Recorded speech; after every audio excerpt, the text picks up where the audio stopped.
സകല ലോകത്തിന്റെയും രാജാവും എന്റെ കർത്താവുമായ നമ്മുടെ ദൈവം വാഴ്ത്തപ്പെട്ടു. ആ ധന്യവും നിസ്തുല്യമായ നാമത്തിൽ എല്ലാ പ്രിയപ്പെട്ടവരുടെ വന്ദനത്തെ ഞാൻ അറിയിക്കുന്നു. ക്ലാസ് ജോയിച്ചിരിക്കുന്ന എല്ലാവരെയും കർത്താവ് സമൃദ്ധമായി അനുഗ്രഹിക്കട്ടെ എന്ന് പ്രാർത്ഥിക്കുകയും സ്വാഗതം ആശംസിക്കുകയും ചെയ്യും.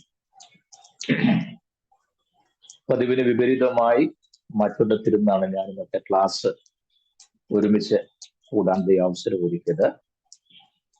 ചിലരെങ്കിലും അറിയുന്നത് പോലെ എനിക്കൊരു മോളുള്ളവർ നിങ്ങൾക്കറിയാം. അവൾക്ക് കഴിഞ്ഞ ദിവസം വളരെ ശാരീരികമായ ക്ലേശം നേരിട്ട്. കാരണം മംഗലാപുരത്ത് നഴ്സിംഗ് പഠിക്കുകയാണെന്ന് നിങ്ങൾക്കറിയാമല്ലോ. പനിയും ക്ഷീണവും ഛർദിലും വല്ലാതെ ഉണ്ടായി. അവിടുന്ന് പെട്ടെന്ന് ഹോസ്പിറ്റലിൽ കൊണ്ടുപോയി. അവിടെ വെച്ച് തനിക്ക് ഡെങ്കിപ്പനി ബാധിച്ചു എന്നുള്ളത് സ്ഥിരീകരിച്ചു. അങ്ങനെ ഹോസ്റ്റലിൽ വിളിച്ചു പറഞ്ഞനുസരിച്ച് ഞാനും വൈഫും കൂടെ അവിടെ ചെന്ന് മോളെ തിരികെ നാട്ടിൽ കൊണ്ടുവന്ന് ഇവിടെ പാലക്കാട് പാലന ഹോസ്പിറ്റലിൽ മോളെ അഡ്മിറ്റ് ചെയ്തിരിക്കുകയാണ്. മോള് കിടക്കുന്ന റൂമിൽ ഇരുന്നാണ് ഞാനിപ്പോൾ ഇന്നത്തെ ക്ലാസ് എടുക്കാൻ ദൈവഭവനിൽ ശരണപ്പെടുന്നത്. അപ്പോൾ ഇത്രയും വിശദമായിട്ട് പറഞ്ഞ മറ്റൊന്നിനുമല്ല, ഞങ്ങളുടെ ആത്മാർത്ഥമായ പ്രാർത്ഥന വളരെ ആവശ്യബോധത്തോടെ ആത്മാർത്ഥതയോടെ ഞാൻ ആവശ്യപ്പെടുന്നു. പൂർണ്ണ സൗഖ്യം കർത്താവ് നൽകുവാൻ. അവിടുന്ന് വന്നതിനേക്കാൾ വ്യത്യാസം ഇപ്പോൾ കുഞ്ഞിന് ധാരാളം കാണാൻ കഴിയുന്നുണ്ട്. എങ്കിലും പ്ലേറ്റിന്റെ ഈ കൗണ്ട് വേരി ചെയ്ത് നിൽക്കുന്നത് കൊണ്ട് കുറച്ച് ദിവസം കൂടി ശ്രദ്ധിക്കണമെന്ന് ഡോക്ടർമാർ പറഞ്ഞിട്ടുണ്ട്. ആഹാരമൊക്കെ ചെറുതൊക്കെ കഴിക്കുന്നുണ്ട്, വെള്ളം ധാരാളം കുടിക്കണം എന്നിത്യാദി കാര്യങ്ങളൊക്കെയാണ് ഡോക്ടേഴ്സ് പറഞ്ഞിട്ടുള്ളത്. അതൊക്കെ ഇവിടുത്തെ ഡോക്ടർമാർ പറയുന്ന അഡ്വൈസാണ്. തീർച്ചയായിട്ടും അത് അംഗീകരിക്കുകയും അതനുസരിക്കുകയും ചെയ്യുന്നു. അപ്പോൾ തന്നെ ഗിലെയാദിലെ നല്ല വൈദ്യനെ നാം ഒരിക്കലും മറക്കരുത്. ഇവിടുത്തെ ഏതെല്ലാം മരുന്നുകൾ ഉണ്ടെങ്കിലും ആ മരുന്നൊക്കെ എഫക്റ്റ് ആകണമെന്നുണ്ടെങ്കിൽ ഗിലെയാദിലെ ആ നല്ല വൈദ്യനും കൂടെ മനസ്സ് വെച്ചെങ്കിൽ നോക്കും. അതുകൊണ്ട് വിശേഷാൽ ഈ ക്ലാസ്സിലുള്ള എല്ലാ ദൈവമക്കളും ആത്മാർത്ഥമായി മോക്ക് വേണ്ടി പ്രാർത്ഥിക്കണം. ഞാൻ ഈ പറഞ്ഞതല്ല, എൻ്റെ വൈഫും മോളും കേട്ടോണ്ടിരിക്കുകയാണ്. അവർ തൊട്ടടുത്തുണ്ട്, നിങ്ങളെ കാണിക്കുന്നില്ലെന്നേ ഉള്ളൂ.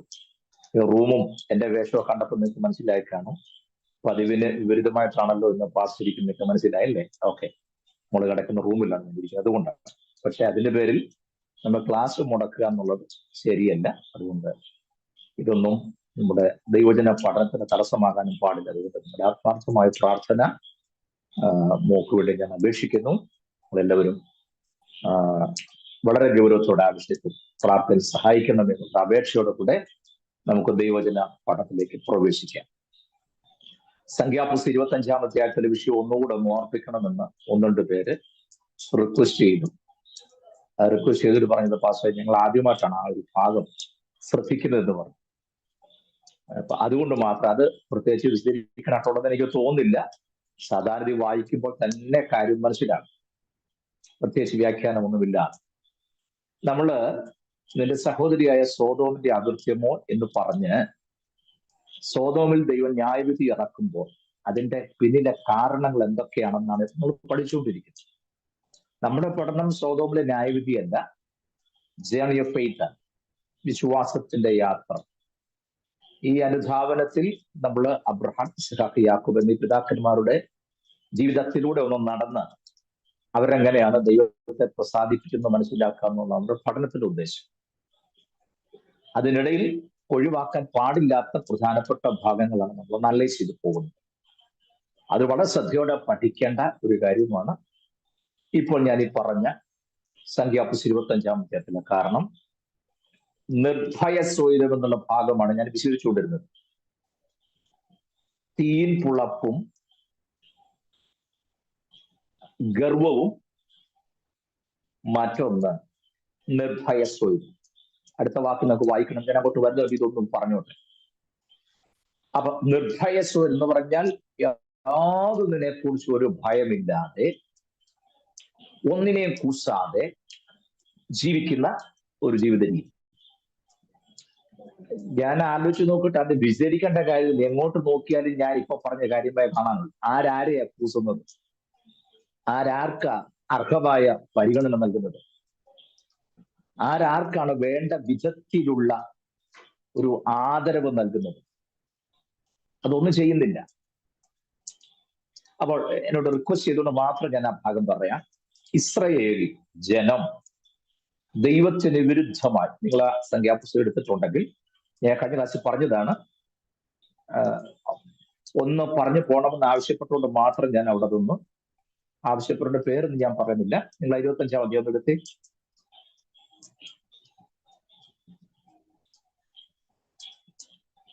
മൂന്നാം വാക്യത്തിൽ ഇസ്രയേൽ ബാൽ പെയോറിനോട് ചേർന്നു, യഹോവയുടെ കോപം ഇസ്രയേലിന്റെ നേരെ ജ്വലിച്ചു. രംഗം നിങ്ങൾ നോക്കണേ.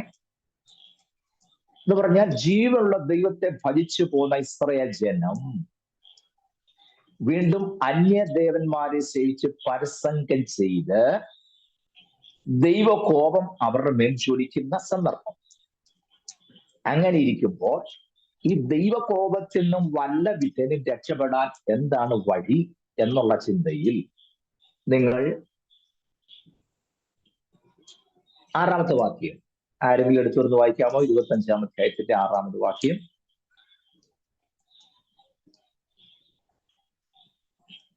സംഖ്യാപുസ്തകം.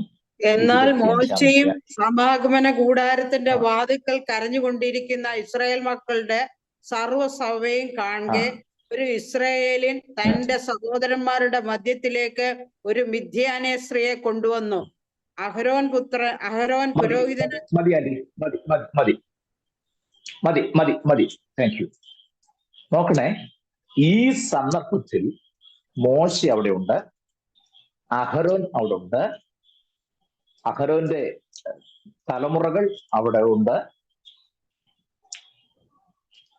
മോശ അവിടെ എന്ത് ചെയ്തുകൊണ്ടിരിക്കുക? ഇസ്രായേൽ പരസംഗം ചെയ്തു, ദൈവകോപത്തിന് പാത്രമായി എന്ന് മനസ്സിലാക്കി മോശ ഈ വിവരം ഫേസ്ബുക്കിൽ ടൈപ്പ് ചെയ്തുകൊണ്ടിരിക്കുകയല്ല. അതുകൊണ്ട് ഇസ്രായേൽ മക്കൾ വീണ്ടും ദൈവത്തിന് വിരോധമായി പാപം ചെയ്ത് ദൈവകോപം അവരുടെ മേൽ ഇറങ്ങാൻ പോവുക, ദൈവത്തോട് കളിച്ചാൽ ഇങ്ങനെ ഇരിക്കും എന്നും പറഞ്ഞ് ഞാൻ പല പ്രാവശ്യം പറഞ്ഞതല്ലേ, നിങ്ങൾ ആരും അത് ഗവനിച്ചില്ല. എത്രയോ പ്രാവശ്യം ഞാൻ ഫേസ്ബുക്കിനകത്ത് ഇത് പോസ്റ്റ് ചെയ്തതാണ്, ആരും മൈൻഡ് ചെയ്തില്ലല്ലോ. ഇപ്പൊ എങ്ങനെയുണ്ട് എന്നൊന്നും പറഞ്ഞ് മോശ ഇത് പബ്ലിഷ് ചെയ്യുകയല്ല ചെയ്തു. പിന്നെ എന്ത് ചെയ്യുക? മോശ സമാഗമന കൂടാരത്തിന്റെ വാതുക്കൽ വീണ് കിടന്ന് കരയുക. കാരണം ദൈവത്തിന്റെ കോപം ജ്വലിച്ചു. അത് മോശയ്ക്ക് മനസ്സിലായി. എങ്ങനെങ്കിലും ദൈവകോപം ഒഴിഞ്ഞു പോകാൻ മോശ എങ്ങനെ വേണമെങ്കിലും ദൈവത്തിന് വീഴാൻ മനസ്സോടെ നിൽക്കുമ്പോൾ, നിങ്ങൾ ശ്രദ്ധിച്ചേ, മഹാപുരുഷനായിരിക്കുന്ന അഹരോൻ ഇരിക്കുന്നു, മോശ ദൈവത്തിന്റെ പ്രവാചകൻ, ന്യായാധിപൻ, നടത്തിപ്പുകാരൻ, സർവ അധികാരവും ദൈവം കൈമാറ്റം ചെയ്തവൻ. മോശ അവിടെ സമാഗമന കൂടാരത്തിന്റെ വാതിൽക്കൽ കരഞ്ഞുകൊണ്ടിരിക്കുമ്പോൾ ഒരു ഇസ്രായേല്യൻ എന്തോ ചെയ്തു? ഒരു മിദ്യാനി സ്ത്രീയെയും കൊണ്ട് കയറി വരിക എന്ന് പറഞ്ഞാൽ അർത്ഥം എന്താണ് നിങ്ങൾ മനസ്സിലാക്കേണ്ടത്? തീർച്ചയായിട്ടും ഒരു സ്ത്രീയെ കൊണ്ടെന്ന് പറഞ്ഞാൽ സ്ത്രീയെ കൊണ്ടും തന്നെ. പക്ഷെ നമ്മുടെ കാലഘട്ടവുമായിട്ട് നമ്മൾ അതിനെ ഒന്ന് തട്ടിച്ചു നോക്കുമ്പോൾ, ഞാൻ പറയുന്ന ആശയത്തിൽ ഉൾക്കൊള്ള വേറെ വ്യാഖ്യാനത്തിന് പുറകെ പോകരുത്. മോശ കരഞ്ഞുകൊണ്ട് ദേവാലയ വാതിൽക്കൽ വീണ് കിടക്കുന്നു. ശുശ്രൂഷ ചെയ്യേണ്ട പുരോഹിതനും വിഷമിച്ച് നിൽക്കുമ്പോൾ അതിന്റെ നടുവിലേക്ക് മോശയെയും കൂസാക്കാതെ, മോശയെയും ഭയപ്പെടാതെ, അഹരോനെയും ഭയപ്പെടാതെ, ദൈവസാന്നിധ്യത്തെയും ഭയപ്പെടാതെ, ദൈവത്തെയും ഭയപ്പെടാതെ എന്തും ചെയ്യാനുള്ള ഒരു തന്റെ ഇടം കാണിച്ചുകൊണ്ട് ഇസ്രായേലിൽ, ഞാൻ സഭയിലെ മെമ്പറാണെന്നും പറഞ്ഞ് ഒരു മിദ്യാനി സ്ത്രീയെ കൂട്ടിക്കൊണ്ട് ഇതിന്റെ നടുവിലേക്ക് കയറി വരിക. നിങ്ങൾ ആലോചിച്ച് നോക്കൂ. അപ്പോൾ എത്രത്തോളം ദൈവത്തെക്കുറിച്ചും ദൈവസ്ഥാനത്തെക്കുറിച്ചും ശുശ്രൂഷിക്കുന്ന പുരോഹിതനെ കുറിച്ചും ദൈവത്തിന്റെ ദാസനായ മോശയെക്കുറിച്ചും എത്രത്തോളം ആദരവും ഭയവും ബഹുമാനം ഇവർ കൊണ്ടെന്നുള്ളത് ചിന്തിച്ചേ. മുമ്പൊക്കെ പാസ്റ്റർമാർ ഒരു കാര്യം പറഞ്ഞാൽ അതിനപ്പുറത്തേക്ക് ചരിക്കുകയല്ല. ദൈവദാസന്മാർ ഒരു കാര്യം പറഞ്ഞാൽ തിരുവായി എതിർവായി എന്ന് പറഞ്ഞതുപോലെ ദൈവദാസൻ ഒരു കാര്യം പറഞ്ഞാൽ ദൈവം സംസാരിക്കുന്നതായിട്ടാണ് ജനം കണ്ടിരുന്നത്. ദേവദാസൻ പറയാ അങ്ങനെ വേണ്ടെന്ന് പറഞ്ഞ അത്രേ ഉള്ളൂ. ഇങ്ങനെ മതി എന്ന് പറഞ്ഞ ഓക്കെ. ഒരെണ്ണം അതിന് വിരുദ്ധമായിട്ടൊരു വാക്ക് പറയില്ല. ഇന്നങ്ങനെ ഒരു കാര്യം പറഞ്ഞാൽ പറയും പാസ് പണി നോക്കും അല്ലേ? ഇത് ദൈവകോപം ജ്വലിച്ച് ദൈവത്തെ ന്യായവിധി ഇറങ്ങാൻ കാരണമാകും എന്നുള്ള ഞാൻ ഈ പറഞ്ഞു വന്നത്. മനസ്സിലാകുന്നുണ്ടോ? യെസ്. ഇതാണ് സംഖ്യാപുസ്തകം 25 നടന്നത്. അപ്പോൾ അവിടെ എന്ത് സംഭവിച്ചെന്നറിയാമോ? അതുകൊണ്ട് പ്രതികരിച്ച ഒരു വിധം നമ്മൾ അറിയാതെ പോകരുത്. 7-ാമത്തെ വാക്യം. ഉഷിയാൻറ്റി വായിക്കാനായിട്ട് നോങ്ങിയിട്ടങ്ങ് മടിച്ചു നിന്നു. കുവൈറ്റിൽ നിന്നും ഒന്ന് ഓങ്ങിയായിരുന്നു മുമ്പേ, പിന്നെന്തോ മടിച്ചു. ഉഷിയാൻറ്റി വായിച്ച സന്തോഷം.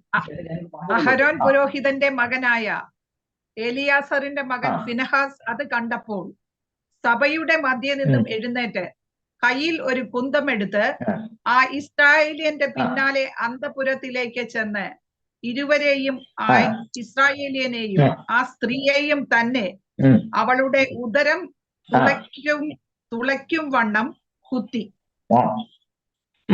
അപ്പോൾ ബാധ ഇസ്രായേൽ മക്കളെ വിട്ടുമാറി. ബാധ കൊണ്ട് മരിച്ചു പോയവർ 24,000 പേർ. നോക്കണേ, ഇത് കണ്ടിട്ട് അഹരോന്റെ പുരോഹിതന്റെ മകനായ എലയാസറിന്റെ മകൻ ഫിനെഹാസ് എന്തോ ചെയ്തു? അതിപ്പോ നമ്മളെന്നാ നടക്കാത്തതാണോ എന്ന് പറഞ്ഞൊന്നും മൗനം പാലിക്കാതെ കണ്ട് ഒരു കുന്തം എടുത്തുകൊണ്ട് പുറകെ ചെന്നു. അന്തപ്പുരം വരെ ചെന്നിട്ട് 2 പേരെയും കുത്തി. മനസ്സിലായോ? 2 പേരെയും കുത്തി. അവളുടെ ഉദരം തുളയും വണ്ണം കുത്തി. അതോടൊരു ഗുണമുണ്ടായി. ദൈവത്തിന്റെ കോപം ശമിച്ചു, ബാധ മാറി. ചിലതിന്റെ നേരെയൊക്കെ കുന്തമെടുക്കേണ്ടോടത്ത് കുന്തമെടുക്കണം. അവിടെ സോപ്പിടാൻ പോയാൽ ഒക്കിയ. മനസ്സിലാകുന്നുണ്ടോ? സ്തോത്രം. നമ്മൾ മനസ്സിലാക്കുന്ന ഒരു സംഗതി ഞാൻ പറയാം. നമ്മുടെ സബ്ജക്റ്റിനകത്ത് നിന്നോട് ഞാൻ പറയട്ടെ. ഈ നമ്മൾ അഭിമുഖീകരിക്കുന്ന ഇപ്പോഴത്തെ ഏറ്റവും വലിയ പ്രശ്നം എന്തെന്നറിയാമോ? അതിന്റെ പേരാണ് new age religion. New age religion എന്ന് പറഞ്ഞാൽ ആധുനിക മതസംവിധാനം, വിശ്വാസ സംവിധാനം. അത് നമ്മുടെ തനത് പെന്തക്കോസിനെ വല്ലാതെ കാർന്ന് പിടിച്ചിട്ടുണ്ട്. അവരുടെ പ്രശ്നം, അവരുടെ രീതി എന്ന് പറഞ്ഞാൽ they never prick your conscience and thoughts. അവരുടെ സന്ദേശത്തിന്റെ ഏറ്റവും വലിയ പ്രത്യേകത, they never prick your heart, conscience or thoughts. നമ്മുടെ ഹൃദയത്തിനെയോ ഉപബോധ മനസ്സിനെയോ നമ്മുടെ ചിന്തയോ ശകലം പോലും പ്രിക്ക് ചെയ്യാത്ത, പ്രിക്ക് എന്ന് പറഞ്ഞാൽ എന്താ? PRICK, പ്രിക്ക്, കുത്തി തുളയ്ക്കുക, കുത്തി നോവിക്കുക എന്നൊക്കെ എൻ്റെ അർത്ഥം. ഒരിക്കൽ പോലും അതിനൊരു നോവുണ്ടാകുന്ന വിധത്തിൽ പ്രിക്ക് ചെയ്യുന്ന ഒരു ശുശ്രൂഷയും അവർക്കുണ്ടാകില്ല. ദ ന്യൂ ഏജ് റിലീജിയന്റെ ഒന്നാമത്തെ പ്രശ്നമാണ്. നിങ്ങളിത് മറന്നു പോകരുതേ. നമ്മൾ മുന്നോട്ട് ഓരോ വിഷയം പഠിച്ചു വരുമ്പോൾ ഞാനത് ക്ലിയർ ആയിട്ട് പറഞ്ഞോളാം. അവരുടെ പ്രധാന പ്രശ്നം somehow they want to make you feel good. മനസ്സിലായോ? ന്യൂ ഏജ് റിലീജിയന്റെ ഫോക്കസ് എന്താണ്? They want to make you feel good and happy. നിങ്ങളെ സന്തോഷിപ്പിക്കുക, നിങ്ങളെ ഗുഡാന്ന് പറയുക, അതിന് പറ്റുന്ന മ്യൂസിക്, അതിന് പറ്റുന്ന പെർഫോമൻസസ്, അതിന് പറ്റുന്ന പ്രീച്ചിങ്, എല്ലാം. മനസ്സിലാകുന്നുണ്ടോ? പാട്ടും അതിന് പറ്റുന്നതായിരിക്കും, അവിടുത്തെ പെർഫോമൻസും അതിന് പറ്റുന്നതായിരിക്കും, അവിടുത്തെ പ്രീച്ചിങ്ങും നിങ്ങളെ how to make you feel good, എങ്ങനെ നിങ്ങളെ ഗുഡാണ്, നിങ്ങൾ നല്ലതാക്കാൻ പറ്റും, സ്ഥിതിയൊക്കെ മാറി നിങ്ങൾ നല്ലതാകാൻ പോകും. മനസ്സിലാകുന്നുണ്ടോ? സ്ഥിതി മാറാൻ പോവുക. മാറിയിട്ട് എന്നാ ഗുണം? സ്ഥിതി മാറരുതെന്ന് ഞാൻ പറഞ്ഞില്ല. സ്ഥിതി മാറിയോണ്ട് എന്താ ഗുണം? ഇപ്പോൾ ഉള്ള അവസ്ഥ ദൈവം നിന്നെ മാറ്റി വേറെണ്ടാക്കാൻ പോകും. എന്തോന്നിന്? എടാ, അതുകൊണ്ട് ദൈവത്തിന് എന്താ ഗുണം? ദൈവരാജ്യത്തിന് എന്താ ഗുണം? ദൈവസഭയ്ക്ക് എന്താ ഗുണം? പറ. നിങ്ങൾ വിചാരിക്കും നമ്മുടെ സ്ഥിതി മാറുന്നതും വ്യത്യാസം വരുന്നതും ഷാജി പാസ്റ്റർക്ക് ഇഷ്ടമല്ലെന്നോ? അങ്ങനല്ല ഞാൻ പറഞ്ഞു. നിങ്ങൾ ഈ ദൈവത്തെ വെറുതെ ഒരു ലോക്കലായിട്ട് കാണരുത്. ദൈവം ഒരു വാക്കുച്ചരിച്ചാൽ, ഒരു കാര്യം ചെയ്താൽ, ഒരു കാര്യം പറഞ്ഞാൽ, താൻ എന്തെങ്കിലും ഒരു ആക്ഷൻ നടത്തിയാൽ ദാറ്റ്സ് എ പർപ്പസ്. അതിന്റെ പിന്നിൽ ദൈവത്തിന് ഒരു ഇന്റൻഷൻ ഉണ്ട്, ഒരു ലക്ഷ്യമുണ്ട്, ഒരു ഉദ്ദേശമുണ്ട്. ചുമ്മാ അതൊന്നും ചെയ്യാൻ. മലയാളം മാത്രം അറിയാം നിങ്ങൾക്ക്, മറ്റൊരു ഭാഷ കൊണ്ട് സംസാരിക്കാൻ ദൈവം കൃപ തന്നിട്ടുണ്ടെങ്കിൽ അത് നിങ്ങൾ ജോലി ചെയ്യുന്ന ഇടത്ത് കൃത്യമായി ശമ്പളം വാക്ക് പറഞ്ഞ് മേടിക്കാൻ വേണ്ടി തന്നതല്ല. ആ അന്യഭാഷക്കാരുടെ നടുവിലും ആ ഭാഷ ദൈവം നിനക്ക് തന്നതിന്റെ ഉദ്ദേശം ആ ഭാഷയിൽ കൂശ്യത ദർശനം നീ അവർക്ക് പകർന്നു കൊടുക്കണം. അല്ല മക്കാമാരിക്കുമായിട്ട് ഉറപ്പുണ്ടാക്കാൻ വേണ്ടി തന്നതല്ലത്. You understand? മനസ്സിലാകുന്നുണ്ടോ? ഒരു വാഹനം ദൈവം തന്നെങ്കിൽ അത് ദൈവരാജ്യത്തിന് എങ്ങനെ പ്രയോജനപ്പെടുന്നു? ഒരു നല്ല വീട് ദൈവം തന്നെങ്കിൽ തരരുന്നല്ല പറഞ്ഞത്, അത് തരുമ്പോൾ ദൈവത്തിന് ഉദ്ദേശമുണ്ട്. എങ്ങനെ, how he should utilize it, അവൻ ഇതെങ്ങനെ യൂട്ടിലൈസ് ചെയ്യും.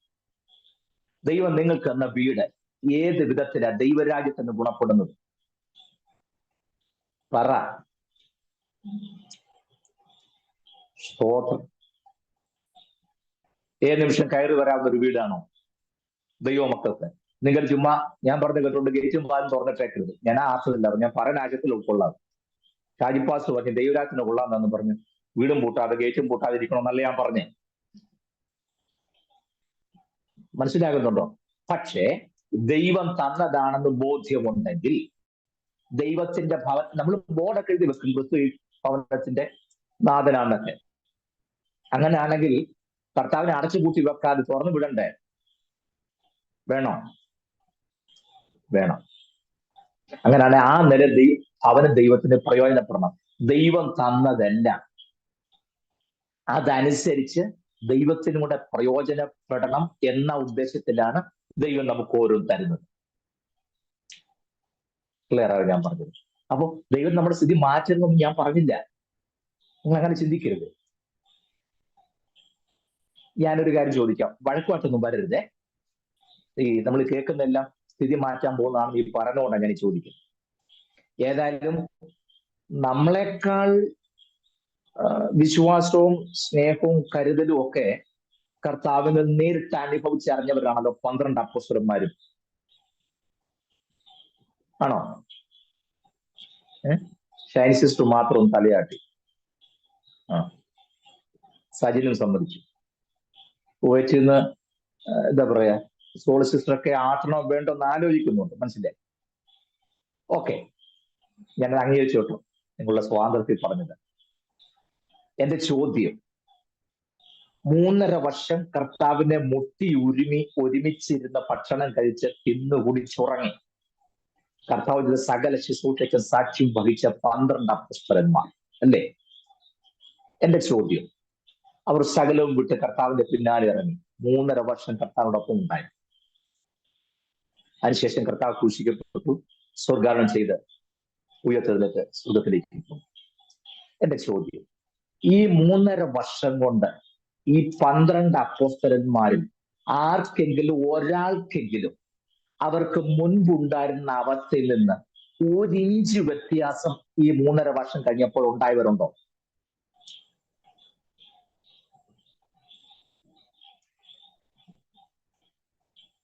ദൈവം നിന്നെ മാനിക്കാൻ എടുക്കാൻ പോകുന്നൊക്കെ പറഞ്ഞ് പലരും കുവൈറ്റിലൊക്കെ വന്ന് അരങ്ങിട്ടുണ്ട്. പെട്ടുപോകരുത്. സ്വോത്രം. അമേരിക്കയിൽ പോയി വീണാച്ചൊക്കെ അത്ര ഞാൻ പറയുന്നുള്ളൂ. സോളി സിസ്റ്റർ നേരത്തെ എന്നെ വിളിച്ചു ചോദിക്കാൻ ഞാൻ കൃത്യമായിട്ട് പറയാം. പറഞ്ഞ മനസ്സിലാകുന്നുണ്ടോ? ഫാമിലി കോൺഫറൻസ് ഒക്കെയാ വെക്കുന്നത്, വെച്ചോട്ടെ. പറയുന്ന കക്ഷിയുടെ ഫാമിലി കോൺഫറൻസ് എങ്ങനെയാണെന്ന് എനിക്കറിയാം, അതുകൊണ്ടാണ് ഈ പറയുന്നത്. ഞാൻ പറഞ്ഞ മനസ്സിലാകുന്നുണ്ടോ? നിങ്ങൾ പറ, ഈ ശിഷ്യന്മാരിൽ ആർക്കെങ്കിലും അവർ കർത്താവിനെ പിൻപറ്റുന്നതിന് മുൻപുണ്ടായിരുന്ന അവസ്ഥയിൽ നിന്നും കർത്താവിനെ പിൻപറ്റിയതിനു ശേഷം എന്തെങ്കിലും വ്യത്യാസം അവർക്കുണ്ടായോ? ഞാൻ പഠിച്ച പുസ്തകത്തിൽ ഇല്ല, നിങ്ങളുടെ പുസ്തകത്തിൽ കാണുമായിരിക്കും. എന്റെ പുസ്തകം പഴയതായതുകൊണ്ടാണ് എനിക്ക് അറിഞ്ഞുകൂടാ. പുതിയ പുസ്തകത്തിനകത്ത് ഒരു പക്ഷേ കാണുമായിരിക്കും. എന്റെ പുസ്തകത്തിനകത്തില്ല. അവർക്കൊരു ഇഞ്ച് പോലും വ്യത്യാസം വരാഞ്ഞത് കൊണ്ടാണ് കർത്താവ് സ്വർഗാനം ചെയ്ത് പോയപ്പോ പറഞ്ഞു, ഇനി കർത്താവ് നോക്കുന്ന കാര്യം നമുക്ക് പഴയ പണിക്ക് പോകാമെന്ന്. എല്ലാവരും ആണ്ട് വീട് പിന്നെ മനസ്സിലായോ? അതായത് 3.5 വർഷം കൊണ്ട് അവരുടെ വീടും പൊളിച്ചു പണിത് റോഡ് സൈഡിൽ 50 സെന്റ് സ്ഥലവും വാങ്ങിച്ച് വണ്ടിയും വാങ്ങിച്ചിട്ട് പുതിയൊരു പ്രസ്ഥാനം രജിസ്റ്റർ ചെയ്ത് ഹെഡ് ഓഫീസും ഉണ്ടാക്കി. ഒരെണ്ണം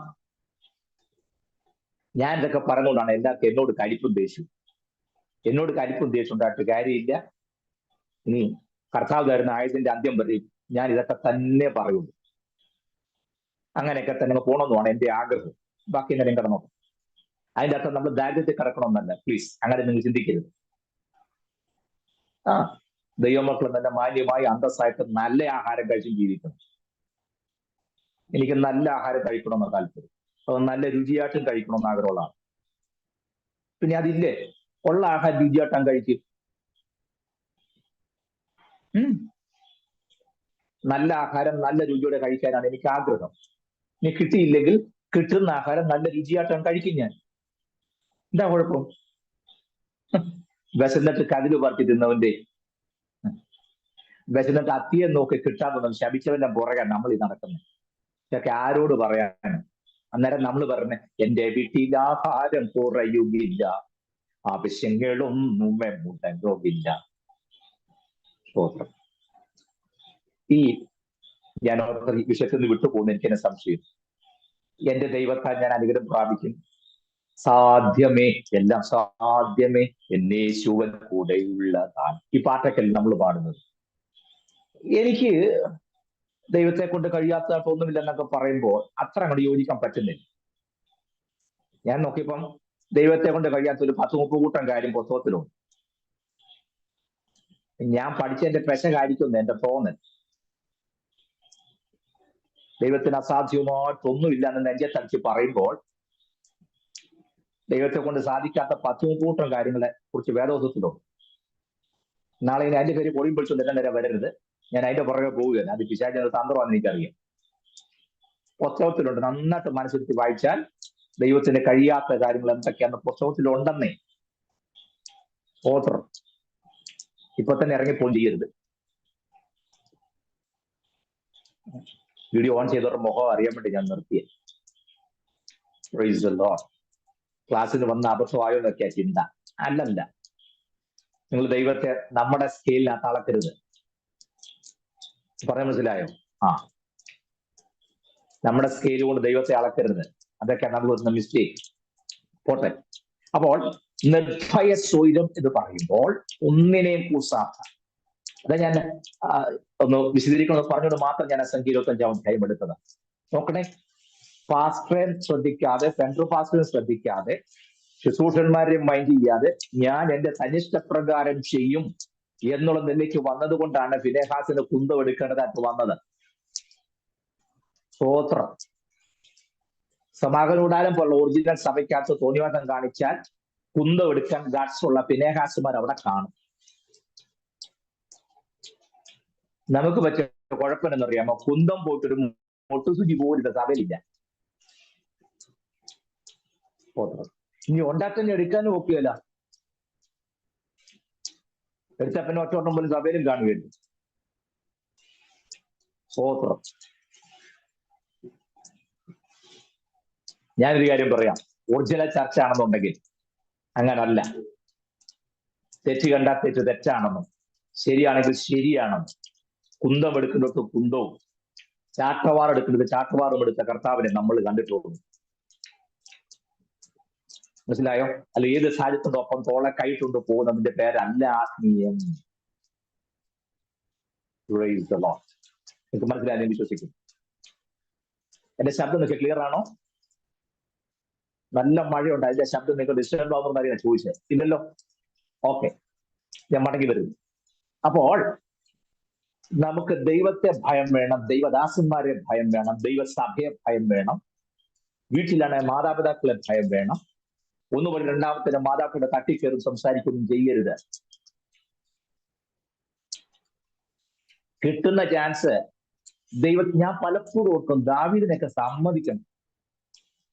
ശൗൽ ചെയ്ത ദ്രോഹത്തിന് വല്ല പഞ്ഞമുണ്ടോ? ദാവീദിരുന്ന ഗുഹയ്ക്കകത്ത് ശൗലും വന്നു കയറി. ശൗല് കണ്ടില്ല, ശൗല് കിടന്ന് ഉറങ്ങുക. ദാവീദിന് കൂടെ ഉള്ളവർ പറഞ്ഞു, ആണ്ടെ പരുവത്തിന് കൈക്കിട്ടുണ്ട്, താങ്ങിക്കോളാൻ പറഞ്ഞു. ദാവീദ് പറഞ്ഞു, നോ, ശൗല് എനിക്ക് ഭയങ്കര ദ്രോഹം ചെയ്ത വ്യക്തിയാ, സമ്മതിച്ചു. പക്ഷേ യഹോവയുടെ അഭിഷിക്തനാ, ഞാൻ തോടുകയായിരുന്നു. മനസ്സിലാകുന്നുണ്ട്? ഇതൊക്കെ നമ്മൾ പഠിക്കുന്ന ആത്മിക പാഠങ്ങൾ. നമ്മളാണെങ്കിൽ അന്നേരം തന്നെ നമ്മുടെ മുമ്പിൽ കൊണ്ട് കിടക്കുന്ന ശൗലിന്റെ ഫോട്ടോ നമ്മൾ പോലും അറിയാതെ എടുക്കും. ശരിയല്ലേ? കണ്ടോ, നാളുകളായി എന്നെ ഉപദ്രവിച്ച, എന്നെ ഓടിച്ച ശൗലിത എന്റെ മുമ്പിൽ, അവൻ പോലും അറിയാവുന്ന വീട് കിടക്കുന്ന ചിത്രം, ഉറങ്ങുന്ന ചിത്രം വേറെ ഇല്ലേ? പിന്നെ ഏതെല്ലാം മീഡിയക്കകത്തത് പബ്ലിഷ് ചെയ്യാമോ അതിനകത്ത്, ഫേസ്ബുക്കിനകത്തും വാട്സപ്പിനകത്തും ഇൻസ്റ്റഗ്രാമിനകത്തും, പിന്നെ ഏതെല്ലാം ഗ്രാമുണ്ടോ ആ ഗ്രാമിനകത്തല്ല അത് ചെയ്തേനെ. ഞാൻ നിങ്ങളോട് തീർത്ത് പറയട്ടെ, നമ്മളെല്ലാവരും മനുഷ്യരാ, കുറവുകളും വീഴ്ചയുള്ളവരാ. പക്ഷെ ദാവീദ് കാണിച്ച മാതൃക നമ്മൾ സ്വീകരിക്കണം. ശൗലിന്റെ ഭാഗത്ത് 100-200% വീഴ്ചയും കുറ്റവും. എന്നിട്ടും ദാവീദ് പറഞ്ഞത്, യഹോവയുടെ അഭിഷിക്തൻ ഞാൻ തൊടത്തി. അതിനർത്ഥം തൊടണമെന്നല്ല, അഭിഷിക്തന്മാരെ കൈകാര്യം ചെയ്യുന്ന വേറൊരു പോർട്ട് വേറെ കടപ്പുണ്ട്, അതുകൊണ്ടാണ്. മനസ്സിലായോ? അല്ലാതെ വെറുതെ സോപ്പിട്ട് വിടണമെന്നല്ല അതിനർത്ഥം. സ്തോത്രം. അഭിഷിക്തന്മാർ, ദൈവത്താൽ നിയോഗിക്കപ്പെട്ടവർ കുറ്റം ചെയ്തിട്ടുണ്ടെങ്കിൽ തമ്പുരാൻ വിടുവെന്നാണോ? നോനോ, അതിനൊക്കെ അടി നല്ല പാഴ്സൽ അടി വരും, കിട്ടിയിരിക്കും. അല്ലാതെ യാതൊരു എക്സ്ക്യൂസസും ആ കാര്യത്തില്ല. തമ്പുരാന്റെ പേര് നീതിമാന. സ്തോത്രം. പോട്ടെ, ഞാൻ അതൊക്കെ പറയാൻ പോയി കഴിഞ്ഞാൽ വേറെ ഭാഗം ഒരുപാട് കാര്യങ്ങൾ മനസ്സിൽ കയറി വരുന്നു. പിന്നെ ഞാൻ അങ്ങോട്ട് പോയാൽ നമ്മുടെ സബ്ജക്റ്റ് അവിടെ കിടക്കും, നമ്മുടെ വിശ്വാസത്തിന്റെ യാത്രയും മുടങ്ങിപ്പോകും എന്നുള്ളത് കൊണ്ട് ഞാൻ വേഗം മടങ്ങി. ഞാൻ പറഞ്ഞു വന്നത്, നിർഭയസ്വരം, അതെല്ലാ കാര്യത്തിലും ദൈവഭയം നമ്മുടെ മനസ്സിലുണ്ടാകണം. കഴിഞ്ഞ ക്ലാസ് ഞാൻ യോസഫിന്റെ കാര്യം കൃത്യമായി ഓർപ്പിച്ചു. സമസ്ത മേഖലയിലും തന്നിഷ്ടപ്രകാരം പോകാതെ, പഴയ നിയമത്തിൽ നിന്നുള്ള കാര്യം പറഞ്ഞപ്പോൾ പുതിയ നിയമത്തിലെ ഈ നിർഭയസ്വരം കൊണ്ടൊന്ന് ചെറിയൊരു വിഷയത്തിൽ നമുക്ക് എല്ലാ നിലം പറയപ്പെടുന്ന ഒരു ഭാഗം കൂടി കാണിക്കും. നിങ്ങൾ എപ്പോഴും സമയം കിട്ടുമ്പോൾ അപ്പോസ്തല പ്രവൃത്തികൾ എന്ന പുസ്തകം തുറക്കണം. അപ്പോസ്തോലയല്ല, അപ്പോസ്തലയാണ്. അപ്പോസ്തോല പ്രവൃത്തികൾ എന്ന് എല്ലാവരും പറഞ്ഞു. അപ്പോസ്തോലയല്ല, അപ്പോസ്തല പ്രവൃത്തികളാണ്. അപ്പോസ്തല പ്രവൃത്തികൾ. ഓക്കെ, 5-ാം അധ്യായം നിങ്ങൾ വായിച്ചു നോക്കും. അതിന്റെ 4 മുതൽ 9 ഭാഗം നിർബന്ധമായും നമ്മൾ വായിച്ചറിഞ്ഞിരിക്കേണ്ട രംഗമാണ്. ഞാൻ വിശദീകരിക്കുന്നത് വായിക്കാൻ ഞാൻ നോക്കുമ്പോഴേ കാര്യം അറിയാവുന്നു. 5-ാം അധ്യായത്തിൽ നമ്മൾ കാണുന്നത് ഒരു കുടുംബം, അനന്യാസും സഫീറയും. ഓരോരുത്തർ അവരുടെ വസ്തുവകൾ വിറ്റ് അപ്പോസ്തലന്മാരുടെ കാലത്ത് കൊണ്ടുവെക്കുക. ആര് പറഞ്ഞിട്ടല്ല, ആവശ്യപ്പെട്ടിട്ടല്ല.